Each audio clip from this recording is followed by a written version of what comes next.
டிவிகேவிலிருந்து விலகிய வைஷ்ணவி திமுகவில் சேர்ந்த காரணம் என்ன தெரியுமா? தமிழக அரசியல்ல ஒவ்வொரு நாளும் புதுசா ஒரு புயல் எழுதுதான். ஆனா இந்த புயல் ஒரு சாதாரண நிலைமையில எழல. டிவிகேவில இருந்து வைஷ்ணவி திடீர்னு திமுகவுடன் கை கொடுத்திருக்காங்க. இது ஒரு பெரிய அரசியல் திருப்புமுனை. ஏன் இந்த முடிவு? யாரால? என்ன நடக்குது பின்னணியில? வைஷ்ணவி கோவையை சேர்ந்த ஒரு இளம்பெண். கலகலப்பான சமூக ஊடக முகம்.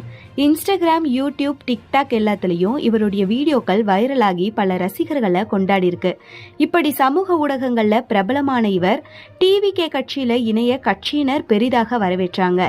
ஒரு இளம் புத்திசாலியான முகம் வருதுன்னு எதிர்பார்ப்பு இருந்துச்சு.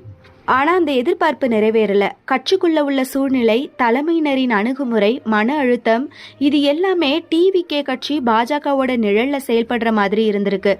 ஒரு பெண், அதுவும் முதல் முறையா அரசியலுக்கு வராங்க, ஆவலோடு நம்பிக்கையோடு வராங்க. ஆனா அவருக்கு வாய்ப்பு